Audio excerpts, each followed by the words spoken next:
पर, हरियाणा पर।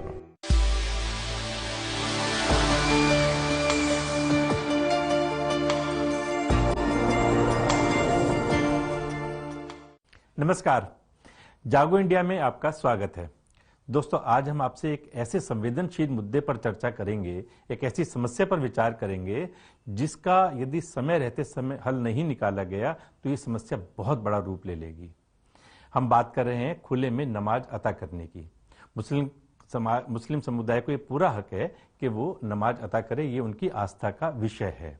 मुस्लिम भाइयों को नमाज अदा करने का पूरा हक है, लेकिन क्या इसके लिए सड़कों, पार्कों, रेलवे ट्रैक्स को रोका जा सकता है? जवाब होगा नहीं। सुप्रीम कोर्ट भी यही कहता है कि आप अपने हक के लिए दूसरे के हक, उसके अधिकारों को नहीं छीन सकते।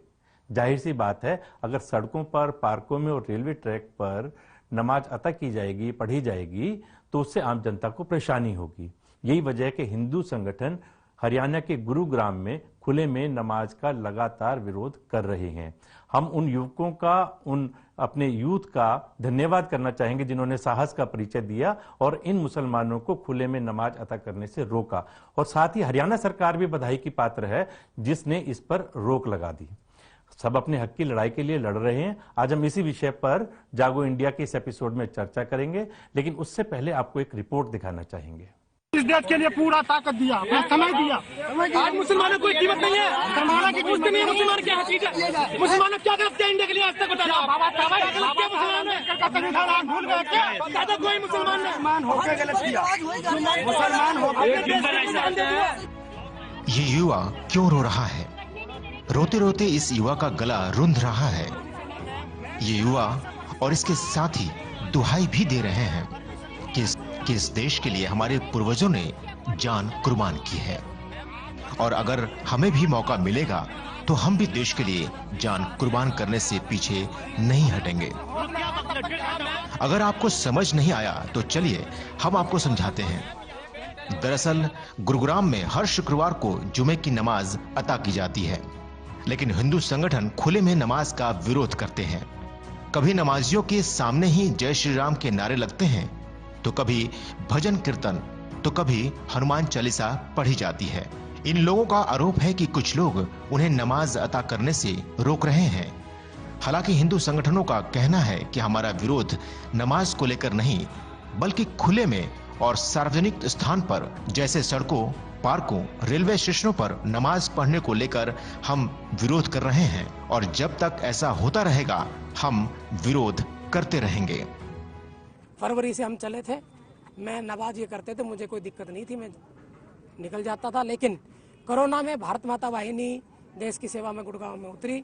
पुलिस के सारे नाके, डीसी कार्यालय हमने लीड की, हमने काम किया। हमने कभी भेद नहीं किया। हिंदू मुस्लिम थे, हम वहाँ भी भोजन बांटते थे। सेक्टर 34 पत्थर मार्केट में हमने कभी भेद नहीं किया। 3 महीने हमने काम किया, लेकिन कहीं पर नमाज नहीं होती थी। मैं 1907 से गुड़गांव के अंदर हूँ, कहीं नमाज नहीं होती थी। इन सेक्टरों में से मैं खूब निकला हूँ।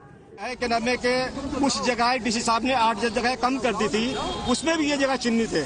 सेक्टर 37 का जो पॉइंट है वो चिन्हित है। यहाँ पर हम प्रशासन की सहमति से यहाँ पर नमाज पढ़ रहे हैं। इलीगल अगर प्रशासन मना कर देता है तो हम नमाज नहीं पढ़ेंगे। लेकिन अब सवाल एक पैदा होता है कि ये लोग कौन है जो विरोध कर रहे हैं। अगर इनको किसी भी तरीके की आपत्ति है या शिकायत है तो प्रशासन से बात करें, प्रशासन इस बात का जवाब देगा। आज हमारे सामने खड़े होकर हमारा मुकाबला कर रहे थे, हम मुकाबला करने नहीं आए हैं। हम अपनी सरजमीन को चूमने के लिए आए हैं। हम अपनी नमाज पढ़ने के लिए अदा आए हैं। हिंदुस्तान के अंदर भाईचारा रहे उसके लिए दुआ करने के लिए आए हैं। हालांकि प्रशासन की लाख कोशिशों के बावजूद दोनों पक्षों में टकराव थमने का नाम नहीं ले रहा है। पहले गृह मंत्री अनिल विज और अब मुख्यमंत्री मनोहर लाल ने भी बिल्कुल साफ कर दिया है कि खुले में और सार्वजनिक स्थानों पर नमाज को किसी भी सूरत में बर्दाश्त नहीं किया जाएगा। खुले में ऐसा कार्यक्रम नहीं होना चाहिए।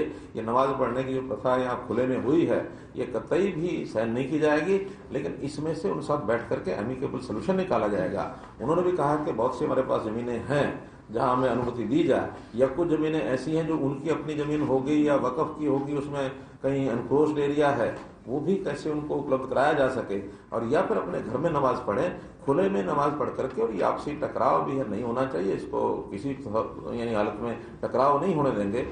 आपको बता दें कि ऐसा पहली बार नहीं है कि दोनों पक्ष नमाज को लेकर आमने सामने आए हों। हर शुक्रवार को ही ये स्थिति बनती है। लेकिन सवाल ये है कि जब अरब देशों में मस्जिदों में नमाज के दौरान लाउड स्पीकर बैन कर दिए जाते हैं क्योंकि बच्चों, बुजुर्गों और बीमार लोगों को इससे परेशानी हो रही थी, जब वहां दूसरे लोगों की परेशानी को देखते हुए ये सख्त कदम उठाया जा सकता है, तो फिर भारत में खुले में नमाज होने से आम पब्लिक को हो रही परेशानी पर बात क्यों नहीं की जा सकती? यही वजह है कि सरकार हो या प्रशासन, दोनों ही खुले में और सार्वजनिक स्थानों पर नमाज को लेकर सख्त नजर आ रहे हैं।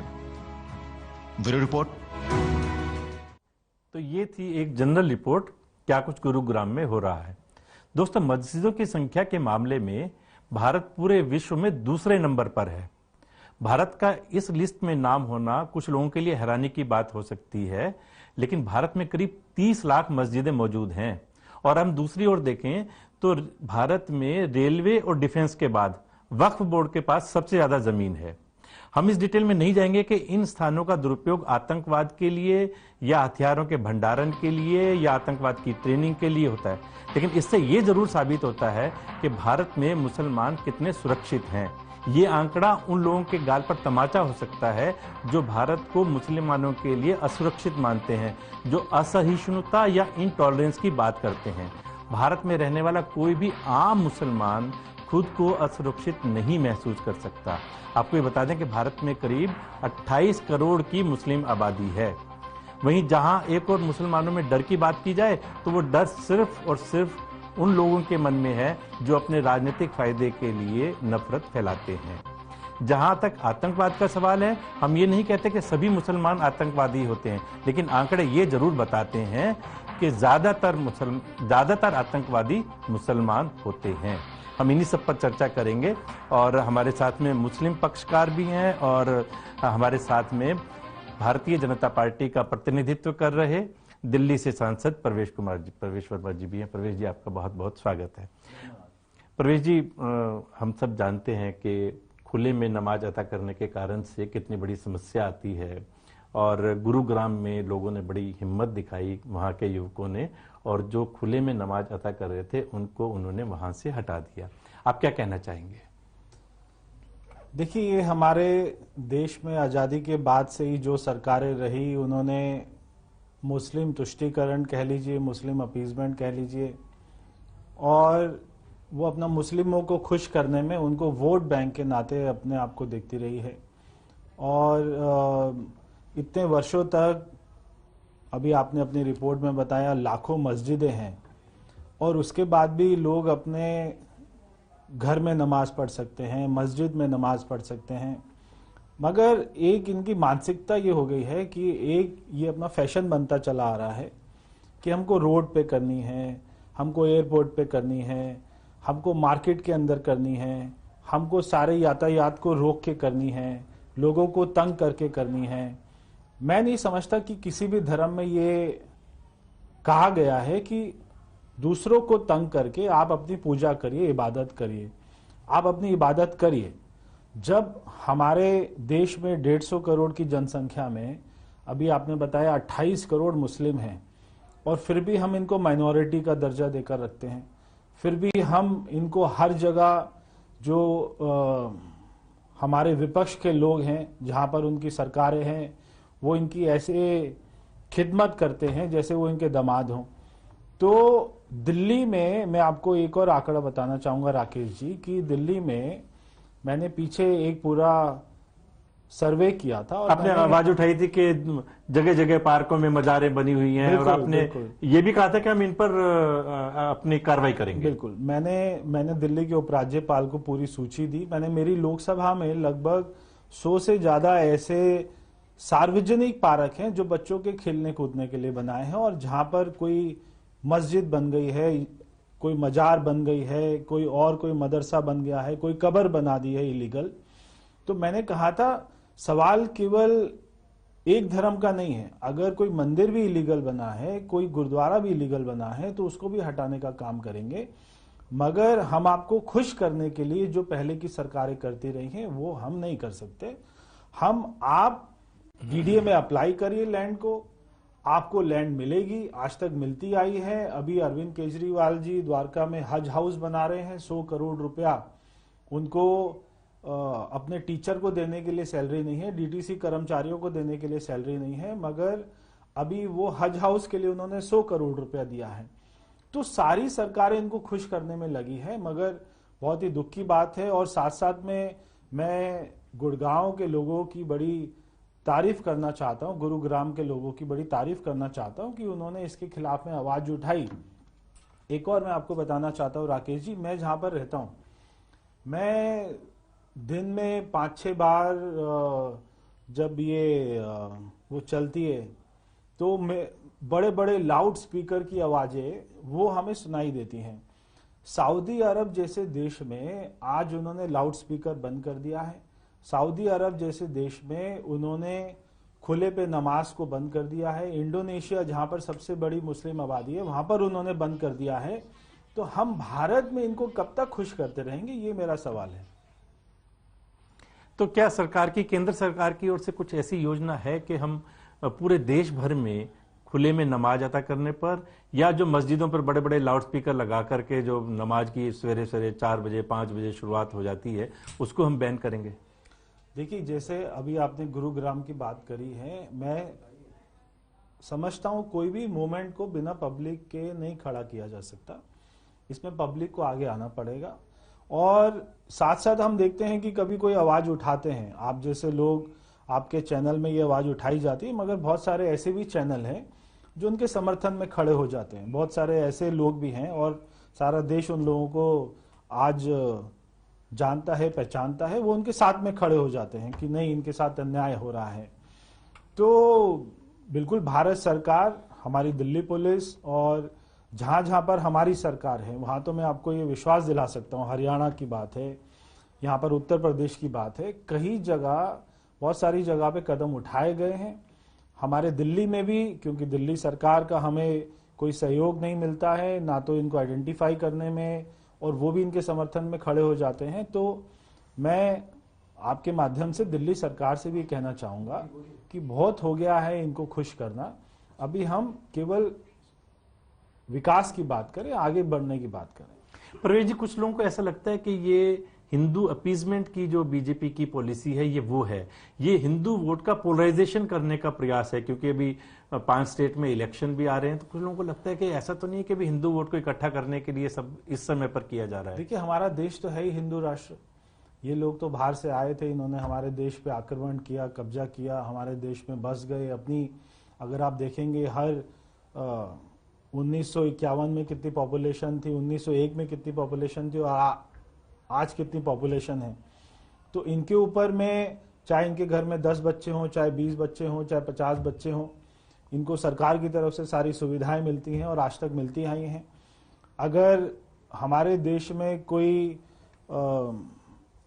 ट्रिपल तलाक का अगर कोई कानून लेके आया तो हमारी सरकार लेके आई कि आप अपनी संख्या को बिल्कुल ऐसे नहीं बढ़ा सकते कि देश में आपको सारी सुविधाएं भी चाहिए, आपको अपना जमीन भी चाहिए, आपको सारे जो है अपना ऐशो आराम चाहिए, मगर आपका देश में कोई योगदान नहीं रहता है। तो ऐसा नहीं हो सकता। प्रवेश जी, आपके साथ हम चर्चा जारी रखेंगे। अभी हमारे साथ में मोहम्मद अदीब साहब जुड़ गए हैं, जो पहले राज्यसभा के सदस्य भी रहे हैं और मुस्लिम पर्सनल लॉ बोर्ड के सदस्य हैं। अदीब साहब, आपका स्वागत है। अदीब साहब अपनी बातों को आपके सामने में रखेंगे और वो इस चीज से नहीं समर्थन करते कि खुले में नमाज अदा करने को रोका जाए। मोहम्मद असगर साहब से हम बात करते हैं कि वो मुस्लिम नेता भी हैं और सुप्रीम कोर्ट के एडवोकेट भी हैं। मोहम्मद असगर साहब, क्या कहना चाहेंगे इस बारे में? देखिए, मैं, हमारे दोस्त अभी बोल रहे थे, इनकी बात से ये इत्तेफाक है कि मैं इत्तेफाक नहीं रखता। और चूंकि हमारा अपना एक यकीन है, अगर ये कहें कि भाई मुस्लिमों का कोई योगदान नहीं है इस मुल्क में, तो मैं तो यही कहूंगा कि शुरुआती इस मुल्क की आज़ादी और खुशहाली की तरफ बढ़ने की मुसलमानों ने करी, और हमारे ही बुजुर्ग थे जिन्होंने सबसे पहले ये बात कही थी कि साथ से अच्छा हिंदुस्तान हमारा, हम बुलबुलें हैं इसकी, ये गुलसिता हमारा। और मैं साथ में ये भी कहूंगा कि हमें ये चाहिए कि हम एक दूसरे के दोस्त बने, एक दूसरे के साथ आएं, एक दूसरे के लिए खुशहाली पैदा करें, तभी ये मुल्क खुश होगा। नहीं, हम आपस एक में बढ़ दूसरे जाएंगे के लिए तो कैसे बन नहीं, पाएंगे एक हम, चीज अगर हम मैं वहीं आ रहा हूं जिस बात पे आप कह लोगों रहे को हैं। तकलीफ होती है आपके खुले में नमाज अता करने से। अब मैं यही अब इसी बात पे ले लीजिए, जैसे अभी फरमाया हमारे नेताजी ने कि यातायात में परेशानी होती है, मार्केटों में नमाज पढ़ते हैं उनमें परेशानी, ऐसा नहीं है। अगर जहां आप जाके साइड देखें, वो मैदान है, वो एक खास जगह है, वहां पे वो नमाज अदा कर रहे हैं। मैं सबसे बड़ी बात आपसे ये पूछता हूं कि आप अपने कॉन्स्टिट्यूशन को मानेंगे या नहीं? कॉन्स्टिट्यूशन उस चीज का नाम है जो हिंदुस्तान के तमाम कानूनों से ऊपर है, तमाम कानूनों से ऊपर है। आर्टिकल 25, आर्टिकल 26, 27 क्या कहते हैं भाई? फ्रीडम ऑफ रिलीजन की बात करते हैं या नहीं? हम सबको अपने अपने रिलीजन को मानने का, उन पे चलने का और अपनी इबादत करने का हक है, और एक दूसरे के धर्म की इज्जत करने का भी ये जरूरी है। तब तक हम एक नहीं हो सकते जब हम आपकी इज्जत ना करें, आप हमारी इज्जत ना करें। अगर हम इस तरीके से इंतशार फैलाएंगे, मेरी एक शिकायत है, मेरी इसलिए शिकायत है कि अपने नेताजी को चाहिए कि अपनी सरकार में ये बातें रखें कि वोट बैंक जो है वो विकास के नाम पे, नाम तो सिर्फ विकास का लेते हैं, लेकिन बातें सारी कम्युनल होती हैं। अरे भाई ये यही क्यों हो रहा है? आप विकास की बात करते हैं तो मुल्क के विकास की नहीं, हम सीधे मुद्दे की बात पर आए। आज जो हमारा विषय है कि खुले में नमाज अता होनी चाहिए कि नहीं होनी चाहिए? बिल्कुल होनी चाहिए, क्यों नहीं होना चाहिए? उसके कारण से लोगों को तकलीफ हो तो परवेश जी क्या कहना चाहेंगे? खुले में अगर खुले में मुसलमान नमाज अदा करते हैं, उन्हें करना चाहिए। अगर हिंदू अपनी इबादत करते हैं, हवन कराना चाहते हैं, अगर कोई भी वहां पूजा करना चाहते हैं, तो जो बाकी लोगों को तकलीफ होती है उनको भी कोई फ्रीडम है या नहीं इस देश में? बाकी लोगों को उससे क्या तकलीफ है? अगर आप अपना खुले में भी पढ़ रहे हैं नमाज, एक चीज में और खेल नहीं पा रहे हैं, अगर वहां पर लोग तकलीफ घूम नहीं पा रहे हैं, आप ऐसा डर का माहौल पैदा कर देते हैं। सिर्फ मैं समझता हूं कि आपका खुले में नमाज पढ़ने के दो ही कारण है जो मेरी समझ में आता है। अगर तकलीफ होती है, पहला कारण है कि आप अपनी मेजोरिटी दिखाना चाहते हैं, और यहाँ पर भी आप देखेंगे मैदान में जो भी लोग वहाँ पे नमाज पढ़ रहे हैं तो ज्यादातर उस मोहल्ले के नहीं होते, कानून किस लिए है? वो दूर दूर से आकर एक जगह इकट्ठा होकर ये दिखाना चाहते हैं कि हमारी यहाँ पर कितनी मेजोरिटी है और हमसे जरा डर के रहिए। बदलना नहीं है। तो एक तो वो ये दिखाना चाहते हैं, शक्ति प्रदर्शन है उनका ये। एक उनका शक्ति प्रदर्शन ये रहता है कि जहाँ पर वो लोग ज्यादा संख्या में नहीं है, 100-200 की संख्या में है, अहम बात कही वो आसपास के पूरे इलाके से, पूरे एरिया से लोगों को फोन कर करके वो पूरा प्लानिंग करते हैं कि इस वाले जुम्मे के दिन ढांचा है, हम यहाँ पे हजारों की संख्या में इकट्ठा होंगे और यहाँ पर सारे बाकी धर्मों को दिखाएंगे कि हमसे ज्यादा बिल्कुल कोई अपना टक्कर नहीं लेना। एक कारण तो ये है, और दूसरा कारण ये है कि आप बात ये है वहां पर धीरे धीरे उन्हीं मैदानों में कोई वहां पर कब्र बना देते हैं, कोई वहां पर ऐसा मजार बना देते हैं, और आपकी मानसिकता ये रहती है कि अब वहां पर धीरे धीरे कैसे पार्कों में कब्जा किया जाए। तो ये दो ही कारण मुझे समझ आते हैं, वरना आपको फ्रीडम ऑफ रिलीजियन में आप अपने घर में क्यों नहीं पढ़ रहे नमाज? आपको कहाँ पे कुरान में कहा है कि आपको खुले मैदान में इकट्ठा होकर नमाज पढ़नी है? असगर जी, अच्छा एक बात बताइए, सुनिए असगर जी, एक मिनट, आप एक बात बताओ जरा। गुरुग्राम के गुरुद्वारों ने आपको ऑफर किया कि आप हमारे यहाँ पर आकर के नमाज अता कर लें। ये वो सिख भाई हैं जिनके गुरुओं का आपने मतलब मुसलमानों ने शीश काट दिया था, जिन गुरु गोविंद सिंह के बच्चों को, जोरावर और फतेह सिंह को दीवारों में चिनवा दिया था। वो बैर भाव भूल करके हमारे इन सिख भाइयों ने अपने गुरुद्वारा आपको ऑफर किया कि आप गुरुद्वारा में आकर के नमाज अता कर लो। वहां का एक विवेकानंद स्कूल है, हिंदुओं द्वारा चलाया जा रहा है, उस स्कूल ने कहा कि आप हमारे ग्राउंड में आकर के नमाज अता कर लो। आपने कहा नहीं, हम तो खुले में ही नमाज अता करेंगे। ये क्या बात हुई? देखिए, पहले तो मैं एक बात बता दूं, थोड़ा सा करेक्शन कर दूं कि अगर आप तारीख को पूरे तरीके से पढ़ें तो ऐसा नहीं है। हिंदू, मुस्लिम, सिख, ईसाई सबका एक बहुत तालमेल रहा है और मुसलमानों ने किसी के गुरु की, किसी के धर्म की कोई तौहीन नहीं करी।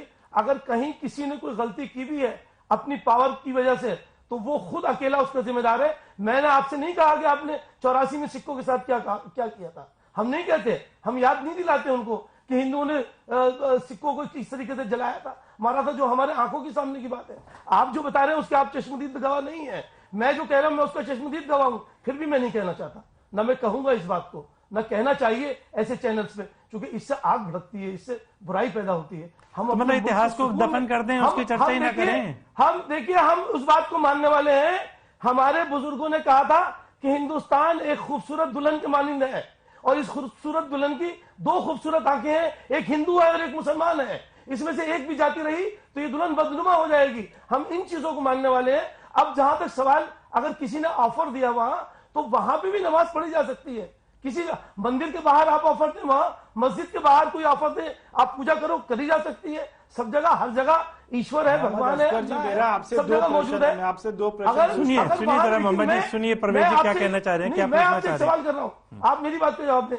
क्या सरकार इन कानूनों को बदलेगी या मैं कोर्ट आपसे इन दो कानूनों प्रश्न को? पूछता हूं। अभी आपने एक तो रिपोर्ट अभी में बाबरी देखा मस्जिद होगा। का सवाल था।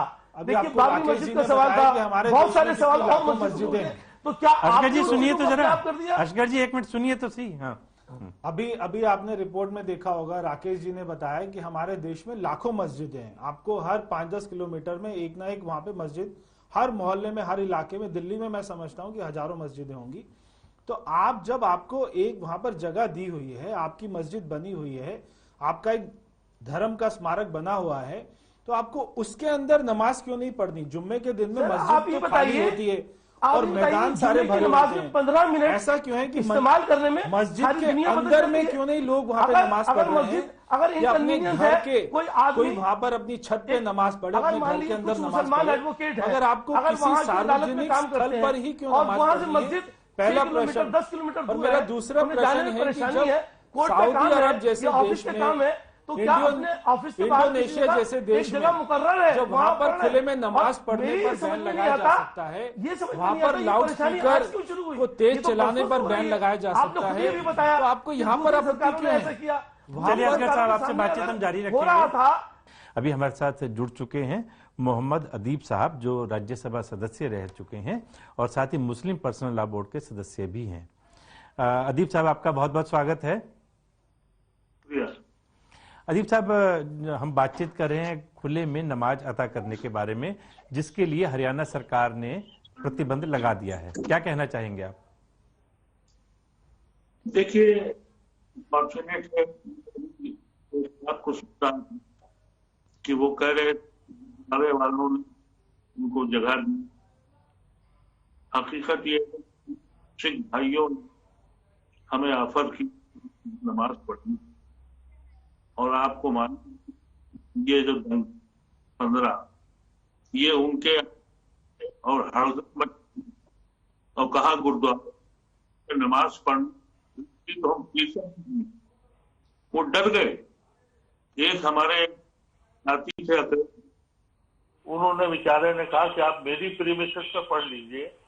यही दंगाई उनको इतना परेशान किया कि आज वो 10 दिन से गुड़गांव से भाग गए हैं अपने घर की प्रीमिसेस की चाबी देकर। कहा कि तुमको मार डालेंगे, तुम्हारी कारोबार खत्म कर देंगे। ये हिंदू नहीं, ये टेररिस्ट हैं, ये कलंक है हिंदू समाज पर। हिंदू मजहब को एक नया एक कॉन्सेप्ट क्रिएट किया है इन लोगों ने, जो मिलिटेंट है, और वो उससे हमारी लड़ाई है, हिंदू भाइयों से नहीं है। हजारों साल से हमने सांझी विरासत बनाई है।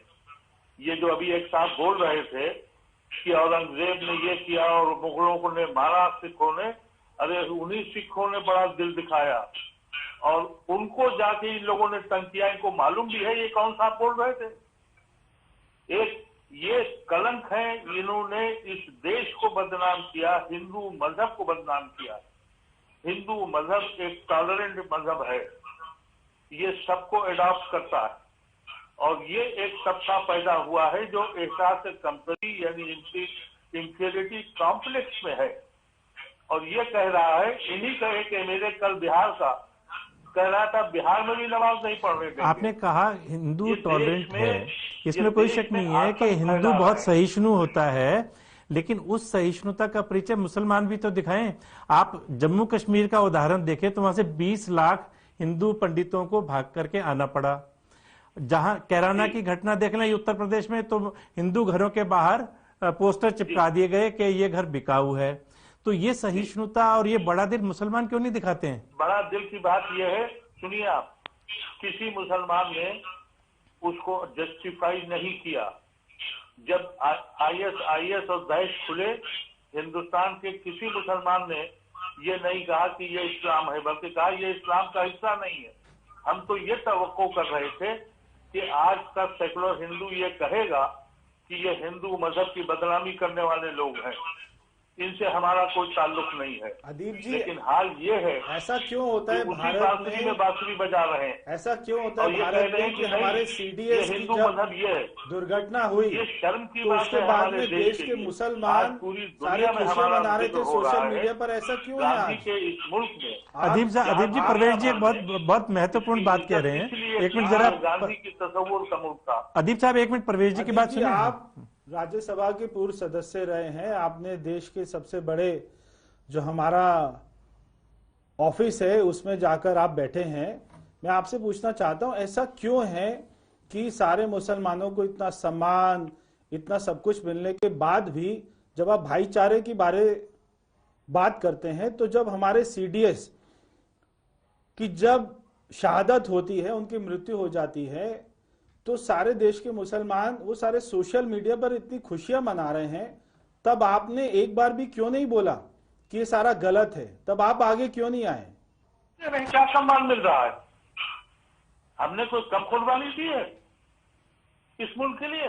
नहीं, मैं आपसे पूछ अपने रहा हूं खून कि को जब बांटा है। सीडीएस की दुर्घटना में ये सजा मृत्यु आप हुई, देंगे कि हमने जीना को पूरा अपना दिया देश और शोक गांधी की को लहर अपना में दिया। था। उस समय देश के आपने मुसलमान सम्मान दिया। क्यों नहीं आगे आकर उनको कंधा दिया? जब ये क्यों लोग वो ये सोशल आप मीडिया सोचिए पर कि इतनी मानसिकता खुशियां ये मना है रहे थे कि जब कि बच्चे हमारे देश में इतना IAS गलत आने मैसेज लगे, गया है तो कि कह दिया हमारे कि देश के सबसे ये बड़े अधिकारी की बिहार है। मृत्यु होती है। यानी इतनी बड़ी दुर्घटना में हमारे 13 यानी जवान आप शहीद ये होते समझ हैं लें, यूपी और देश का मुसलमान यूनियन सोशल पब्लिक मीडिया पर सर्विस खुशी कमीशन मना रहा है। इससे क्यों बड़ी इल्जाम लगा शर्म दिया? की बात क्या हो सकती है? तब ये बीमार लोग तब इस हैं। देश में मोहम्मद अदीब हमको- कहां हमको पर शिकायत थे? अपने किसी आप हिंदू भाई सामने से क्यों नहीं नहीं है। आकर बोले साहब? जी, चलिए दोस्तों, खुले में या सार्वजनिक स्थानों पर नमाज से आम नागरिकों को निश्चित रूप से परेशानी होती है और इसका हल यही है कि इस तरह की खुले में नमाज पढ़ने को बैन किया जाए। भारतीय संविधान में भी ये लिखा हुआ है और ये हमारे मौलिक अधिकार तभी पूरे हो सकते हैं जब हम अपने कर्तव्यों का निर्वहन करेंगे और दूसरों के कर्तव्यों को, उनकी आस्थाओं को भी हम पूरी तवज्जो देंगे। देश में शांति भंग हो सकती है अगर हम इस तरह के काम करेंगे कि खुले में नमाज अदा करेंगे और फिर बाद में असहिष्णुता और इस तरह के मुद्दे उठाए जाते हैं। लेकिन सवाल ये है कि जब अरब देशों में मस्जिदों में नमाज के दौरान लाउड स्पीकर को बैन किया जा सकता है क्योंकि इससे बच्चों, बुजुर्गों और बीमार लोगों को परेशानी हो रही है, तो वहां पर दूसरे लोगों की परेशानी को देखते हुए ये सख्त कदम उठाया जा सकता है। तो फिर भारत में खुले में नमाज अदा करने से अगर आम पब्लिक को परेशानी हो रही है तो उसको बैन करने में कहाँ समस्या हो सकती है। हमें हरियाणा की मनोहर लाल सरकार का इस साहसी कदम के लिए निश्चित रूप से धन्यवाद करना चाहिए और साथ ही उन युवकों का, उन नौजवानों का भी धन्यवाद करना चाहिए गुरुग्राम के, जिन्होंने इस तरह के कदम को रोका है मुसलमानों के। आज के कार्यक्रम में बस इतना ही और ये नौटंकी, ये मजहबी नौटंकी नहीं होने देंगे पूरे देश में, वरना ये बहुत बड़ी एक समस्या बन सकती है। आज के कार्यक्रम में इतना ही, फिर हाजिर होंगे। नमस्कार।